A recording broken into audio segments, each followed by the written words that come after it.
साल था 1997। मुंबई की सड़कों पर गोलियों की आवाज गूंज रही थी। एक नाम जो उस समय हर फिल्मी अखबार में छपा था, गुलशन कुमार, संगीत की दुनिया का बादशाह, जिसे ब्रॉड डेलाइट में गोली मार दी गई। लेकिन क्यों?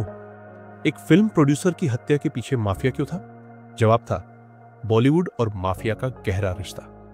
नमस्कार दोस्तों, मैं हूं दीपक और आप सुन रहे हैं द डार्क रिपोर्ट, जहां पर हम लेकर आते हैं वो सच्चाइयां जिन पर अक्सर पर्दा डाल दिया जाता है। आज हम बात करेंगे बॉलीवुड और अंडरवर्ल्ड के उन रिश्तों की जो कभी सिर्फ अफवाह लगे लेकिन धीरे धीरे सबूत बनते गए। 1990 का दशक, जब मुंबई की गलियों में दाऊद इब्राहिम और अब्बू सलीम जैसे नामों का खौफ था, उसी दौर में बॉलीवुड पर भी इनका शिकंजा कस चुका था। माफिया सिर्फ फाइनेंस नहीं कर रहा था, कास्टिंग डिसीजन भी वही लेता था। कौन हीरो होगा, कौन विलन, कौन सी हीरोइन को रोल मिलेगा, ये सब कुछ फोन कॉल पर तय होता था। अब्बू सलीम ने कई एक्टर्स और प्रोड्यूसर्स को कॉल कर धमकाया था, अगर ये एक्टर लिया तो देख लेना। कई बड़े डायरेक्टर्स को मजबूरी में फिल्में उनके कहे अनुसार बनानी पड़ी।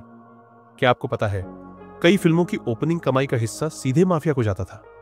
बॉलीवुड की फिल्मों में ब्लैक मनी लगाई जाती थी और फिर वही पैसा बॉक्स ऑफिस से सफेद करके बाहर लाया जाता था।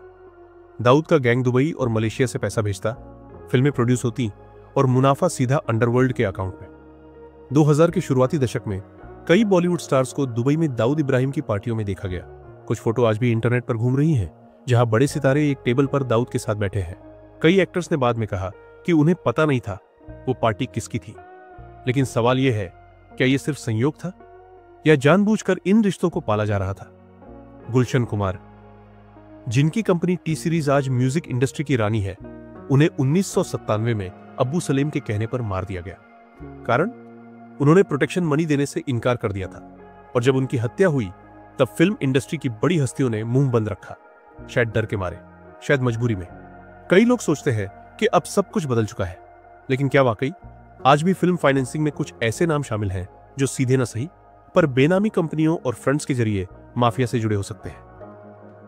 ओटीटी प्लेटफॉर्म्स पर फिल्में प्रीसेल करके उसी ब्लैक मनी को वाइट करने का खेल जारी है। बॉलीवुड ने शाइनी कपड़े पहन लिए हैं, लेकिन जड़ें अब भी गहरी हैं। ये कहानी सिर्फ ग्लैमर की नहीं है, यह है उस अंधेरे की जो कैमरे की रोशनी के पीछे छिपा होता है। जब आप अगली बार किसी फिल्म का ट्रेलर देखें तो ये जरूर सोचिए, क्या ये सिर्फ एक फिल्म है या पर्दे के पीछे कोई और खेल चल रहा है? मैं हूं दीपक और ये था द डार्क रिपोर्ट। अगली बार फिर मिलेंगे एक और काले सच के साथ। सब्सक्राइब करें और घंटी दबाएं, क्योंकि अगली कहानी शायद और भी ज्यादा चौंकाने वाली हो।